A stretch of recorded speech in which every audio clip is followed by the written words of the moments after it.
It takes more than great code to be a great software engineer. This is episode 321 of the Soft Skills Engineering Podcast. I'm your host, Jamison Dance. I'm your host, Dave Smith. Soft Skills Engineering is a weekly advice show about all of the non-technical things that go into the technical field of software development. Besides code, I decided to go earnest this week. Or maybe I just couldn't think of a good intro.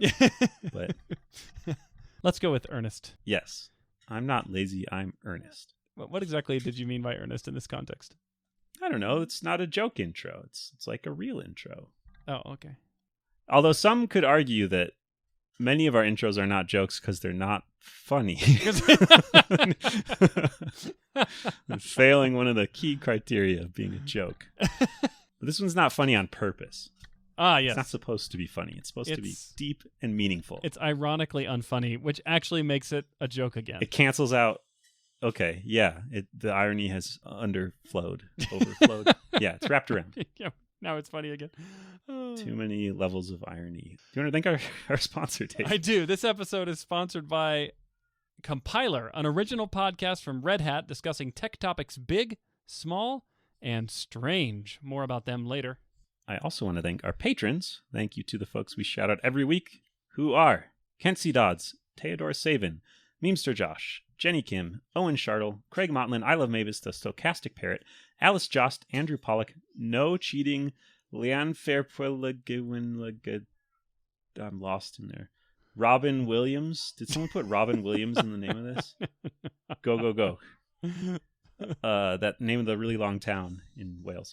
Coshocton, Ohio. Patreon.com.au. We're hiring. Ira Chan, Monkeyface Emoji, Jonathan King. Testing is documenting.org. Oladapo Fadier. Will Angel, who does not have stinky feet. Then who has stinky feet? That is the next person who sponsored. So they're communicating now. This is a chat system with very high latency. Nick Hathaway, Travis Sanders, Braden Keynes, John Grant, Nick Cantar, and Philip John Basile. Thank you to all those people. And if you would like to join this group, you can go to softskills.audio and click support us on Patreon. All right. Shall I read our first question? Yeah, I guess you wouldn't even believe the benefits, so I won't even say them. They're too numerous to list, so we just better not. The benefits of reading the question? Of sponsoring us, of supporting us on Patreon. Okay, Patreon. Sorry. You can do it, but it's probably good and it's a surprise.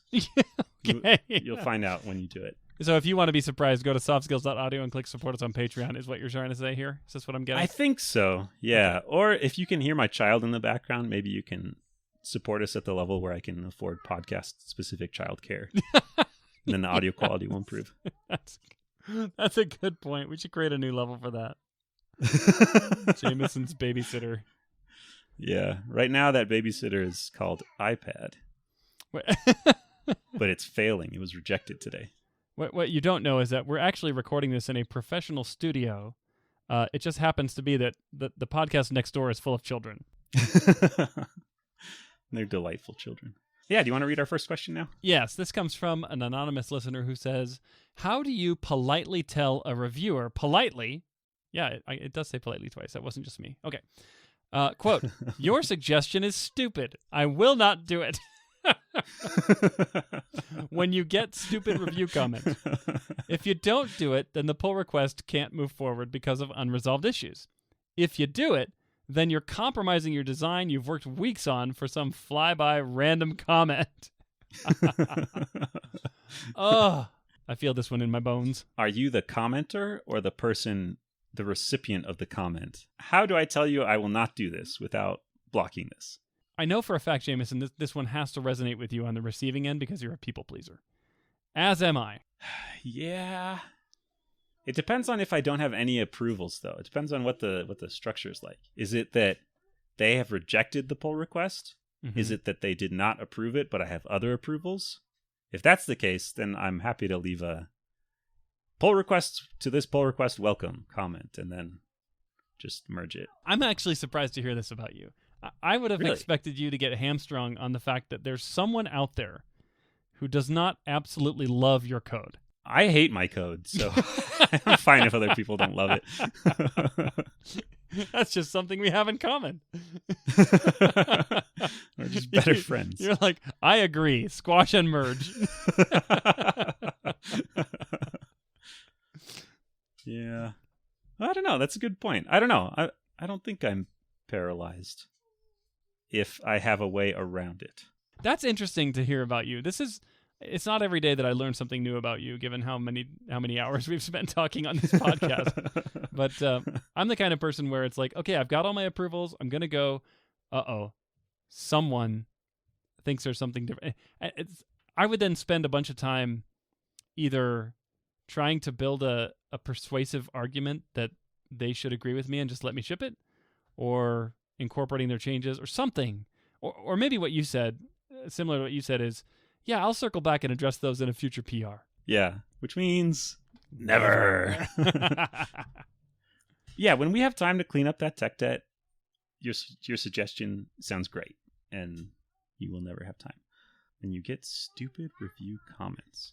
So I have seen a variety of comments that you might call stupid, and I think the ones that are most frustrating to me are when I feel like the commenter is expressing a really clear opinion that makes me feel like they just have totally missed the point. Like they came fresh out of a blog post that says the word solid a lot. And so they're like all pumped about just like these principles and are not really responding to the content of the pull request, but have this kind of just personal feeling of like code should be written this way without really talking about the thing you're trying to do. Mm-hmm.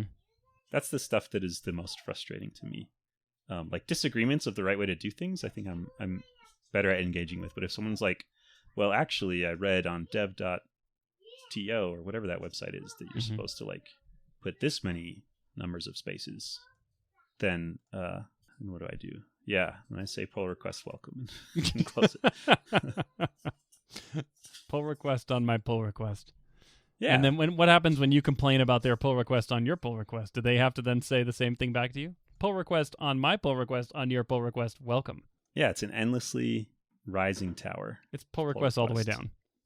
Yes. What if the suggestion is truly stupid? And I don't mean I don't mean to say like the person is stupid. It's just, look, they had a bad idea, and you know, like, do you explain it to them?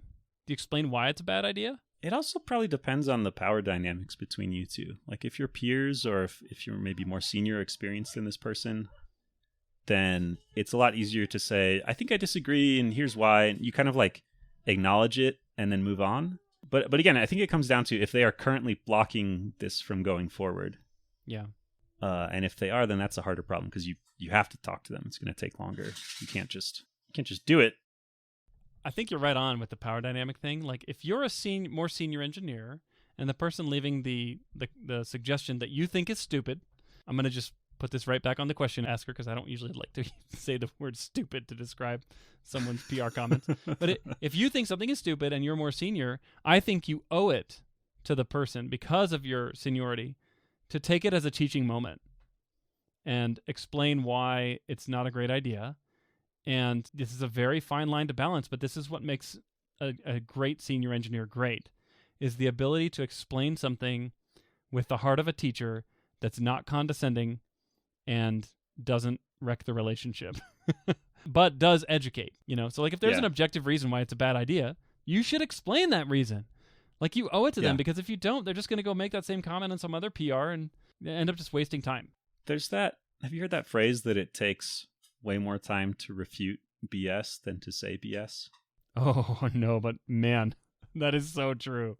Like, it's a lot of work to be a kind, careful teacher. It's way more work than it is to say, like, I think you should invert the order of these arguments because I like it better. I think the benefit of teaching is people learn, but the cost is it sure takes a lot more of your time. And if this happens a lot, then you might need to address this problem at a cheaper place than in pull request comments or in code review comments. By I mean, what would the cheaper place be? It's kind of like getting ahead of it, I guess. I don't know. I had a more concrete suggestion here. It's distracted by a child building an imagination scape in my room while I'm trying to record this podcast. What? He's got a bunch of magnet tiles and is constructing a castle of some kind. It's a castle of pull requests stacked on top of each other. and I have to go tell him it's stupid. Actually, this describes the interaction when I'm helping my kids build Lego, which is I say, why don't we put this thing here? And they say, Dad, your suggestion is stupid, and I will not do it. And then I stop suggesting and say, okay, tell me where to put stuff. Oh, I'm trying to fish the useful thing back out of the brain soup, the lukewarm stew of late afternoon post-work brain juice. How about we flip this one on its head and say, are you the person doing random flyby comments on someone else's code that's like been, had weeks of thought investment into it, and you're just like, oh yeah, well, maybe you should have camel cased that variable. That's how you get points. That's how you win. That's how you prove value. Oh, I remembered what the thing was, and it's gone. Dang it. That was fast. I have holes in my brain. Oh, yes. I got it. Okay. Is it gone again? No, it's here. It's fixed firmly in my mind. Right. There is a related thing that might help here that isn't directly solving this problem, but could maybe work around it, which is some kind of agreement on the team about what kind of things are okay to block a pull request for versus what aren't. Oh. I've seen, there's a blog post floating around somewhere using like rock terminology, not rock and roll, like boulders. Geological. Yeah, this is a boulder. This is like a blocking thing that has to get fixed. This is a pebble. This is a little thing you might want to think about. And that way you can give some information about how important you think it is that your feedback be followed. If you're just pointing out like, hey, did you think about this other place in the code? And you probably did, and it's not a huge deal if you didn't. Don't require any changes necessarily. Like, if you don't qualify it this way, then each comment in the UI for code review looks like it carries the same weight, but some of them might be neat things that you noticed, and some of them might be disasters that you're trying to avoid. So if you get some agreement on your team about, when you're commenting and reviewing code, be clear about how blocking or how serious this is, and also some kind of agreement of like what kinds of things merit blocking a change from being merged in. Then the suggestion might be stupid still, but it might be a non-blocking suggestion. The suggestion might be like, change all the variable names to SpongeBob case, but this is a pebble. So I think it'd be cool if you did it, not blocking. And you can say, it would be cool if I did it, but I'm not cool, so I'm not going to do that. Yeah, I like that a lot. Maybe that helps in the future. Yeah, I don't know. That doesn't work around the core disagreement of like, sometimes people disagree on what the right thing to do is, and sometimes they disagree strongly. It kind of does help, though, because what in my experience, when people have disagreements on code like this, especially if it seems like quote-unquote stupid, it's because the team has not established guidelines on what they should be doing in the code reviews for each other. And so it just turns into whatever my human mind thinks of while reading your code, I will write on your comments, Yeah, this is just stream of consciousness. Exactly. This is the real-time human meat linter running. Your function definition made me think of the taste of bananas, and that's what I'm going to tell you now. Not approved. And I hate bananas. So you better change this function.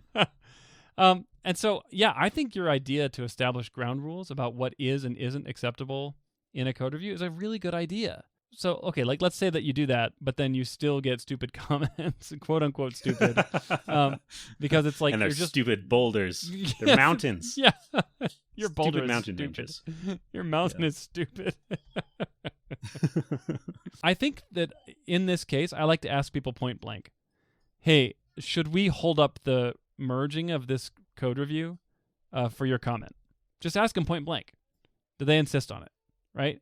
And if the answer is no, we can talk about it later. If the answer is yes, we have to talk about it now and get it sorted.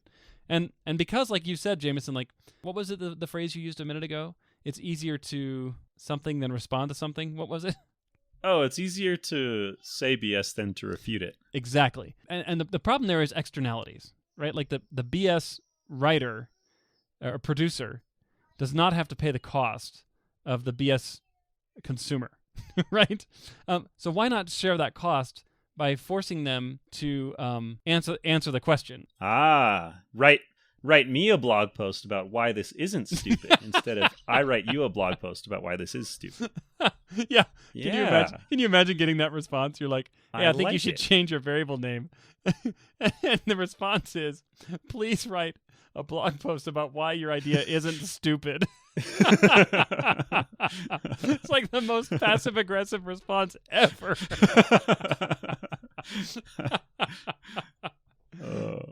Yeah, Well, if you could just help me understand why this isn't stupid, I'd be happy to take your suggestion. I never came out and said it was stupid. I just need you to justify why it isn't. Oh my gosh, can you imagine? Anyway, my point is that make them carry some of the load of substantiating their claims by asking them if they think we should hold up the PR. Like, let's get very explicit about this. Like, should we hold it up or not? It's kind of like forcing what you were saying, like force them to identify this as a mountain, boulder, or pebble. Yeah. I like that. Well, have we answered it? I think so.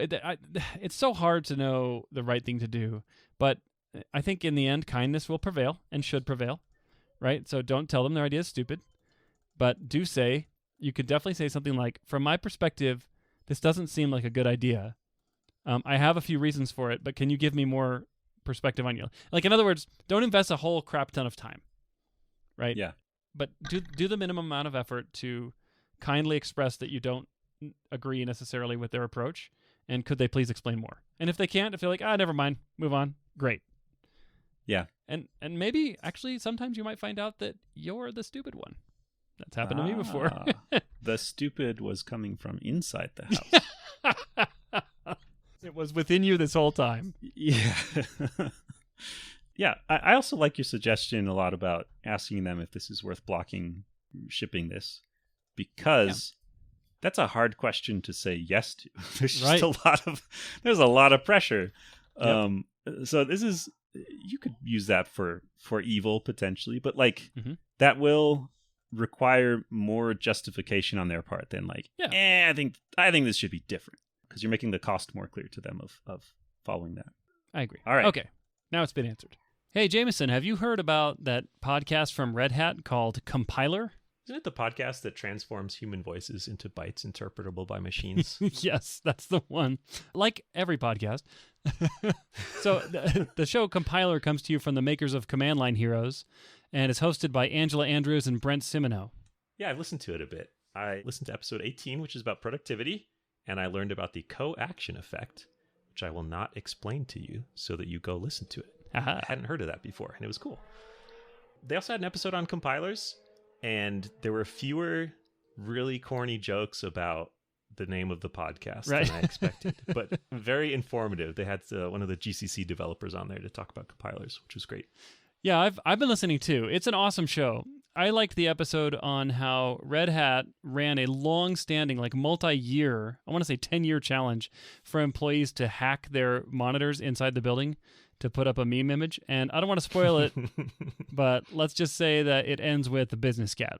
Probably my favorite kind of podcasts are shows that tell outsiders how things work inside big tech companies and have access to people and perspectives that you don't see every day. Very interesting. You can listen to Compiler on Apple Podcasts or anywhere else that you listen to podcasts, and we'll also add a link in the show notes. Check it out. Now, I will read the next question, which is from an anonymous listener who says, a few months back, I volunteered as a co-facilitator for my department's NodeJS Guild meeting. At first, it was a struggle to get people to present, but I tried to lower the bar more and more until it was easy. I asked for 10 to 15-minute presentations, and eventually I realized people are happier kicking off a discussion than they are giving a presentation.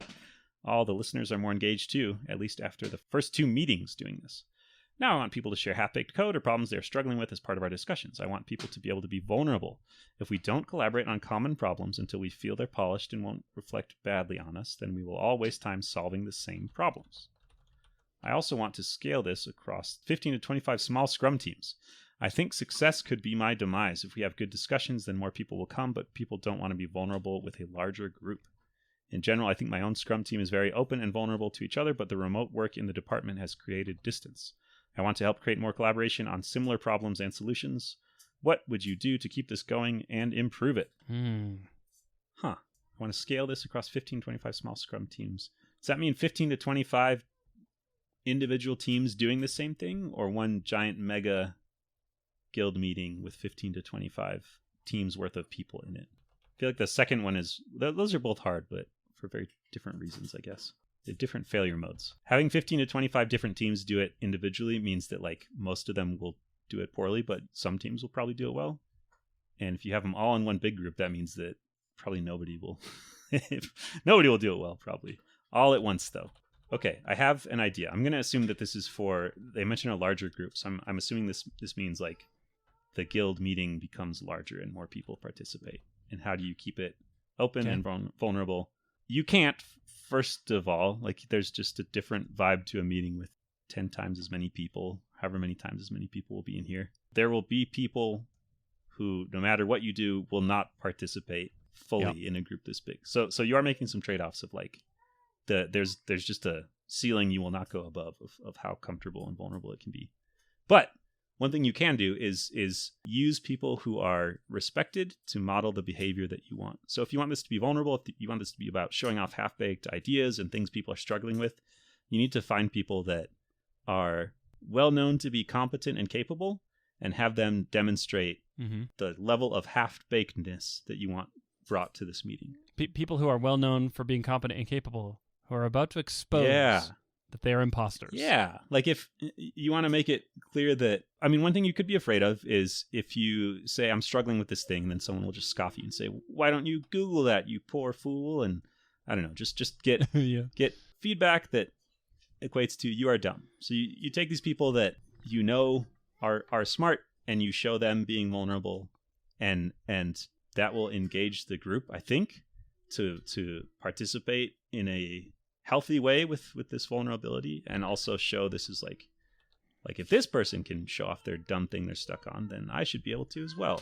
It'll make it feel a little bit safer, I think. Yeah, a little safer. They finish their presentation, they don't get mocked or tomatoes thrown at them, but they get praise maybe. Unless in the course of them presenting it, they just like figure it out so masterfully, and you just see the gears turning and how their brilliance shines through. Yeah, exactly. Like I started off not knowing how to do this. In the end, I wrote a compiler to produce a language that does this. Actually, I live coded it during the guild exactly. I built a GUI in Excel that is rendering in 3D to Probably that won't happen though. I think that the fundamental problem here, while acknowledging the progress you've made with your small team, which is great, and I congratulate you for that, I think vulnerability simply doesn't scale. Yeah. Like, who's willing to be vulnerable in front of 100 people? I'm willing to be vulnerable in front of 100 people if I know I can defeat them all in single combat.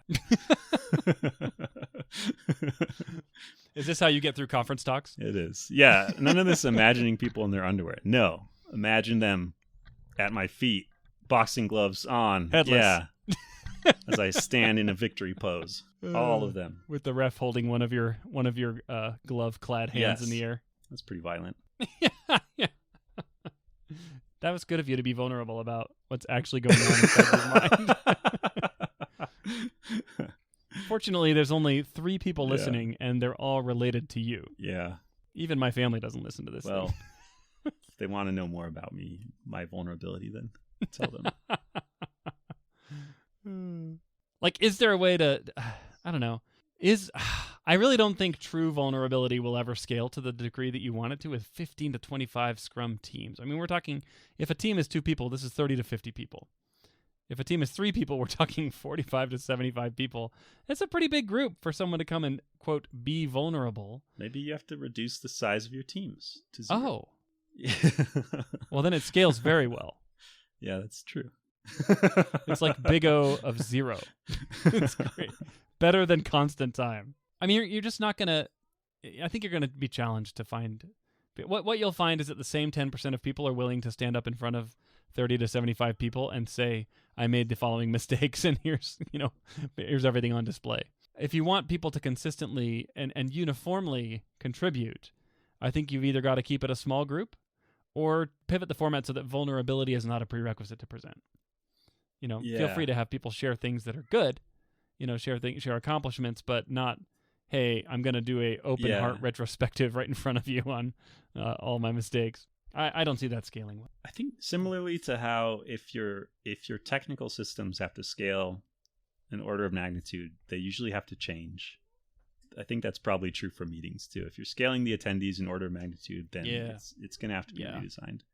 I think if you want, another thing you could do that would involve more work is partnering with folks, especially people who might be less comfortable sharing or less inclined to just like pop in and start talking in front of this large group of people. You are going a little bit more towards the formal presentation side. It doesn't have to be totally, conference talk style, but some amount of prep to help them feel comfortable with the material that they are presenting. People being willing to be vulnerable means that they're more comfortable. You can also make people more comfortable by having them feel more prepared. It's not quite the same as vulnerability, but you might get some folks who might be more junior or more shy. If you help them feel more prepared and comfortable, they could still participate, even if it's not the same off-the-cuff type of vibe. You could also help people feel more comfortable by explaining to them that the consequences of feeling uncomfortable are severe.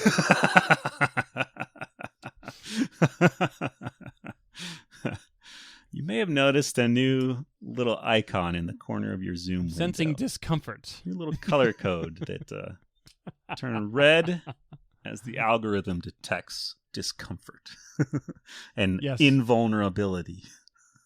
Yeah. Lack of engagement.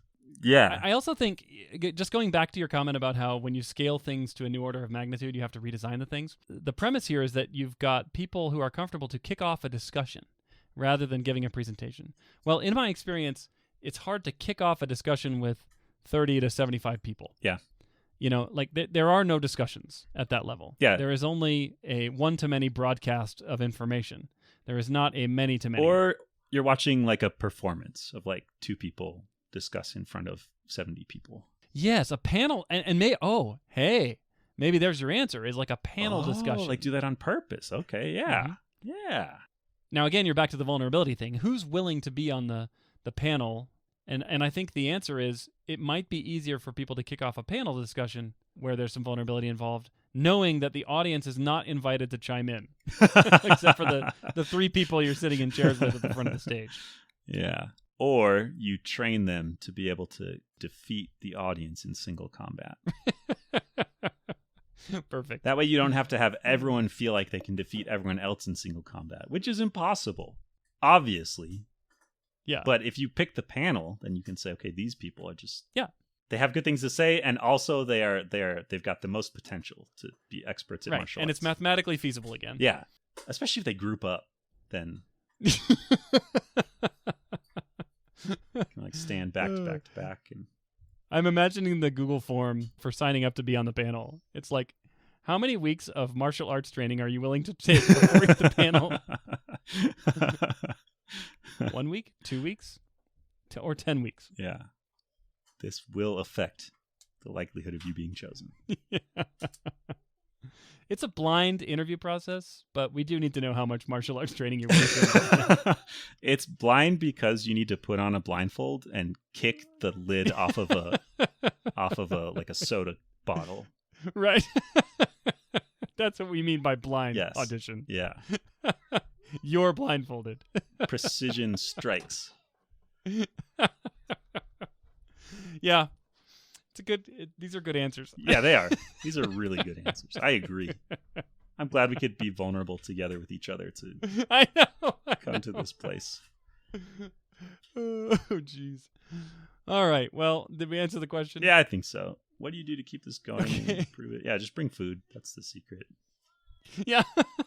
Also bring food. Willing to be vulnerable for pizza. My vulnerability can be purchased. Yeah. What can people do if they want their own questions answered? Okay, if you want your own question answered, go to softskills.audio and click the Ask a Question button. And as usual, we want to say to each of you who have submitted your questions, thank you so much for doing so. You are the lifeblood of the show, and we love reading them. We do. We've talked a lot about vulnerability. It is a vulnerable thing to submit a question about this like tricky problem you're struggling with. So thank you for doing that. We appreciate it. We learn from it. And we will catch you next week.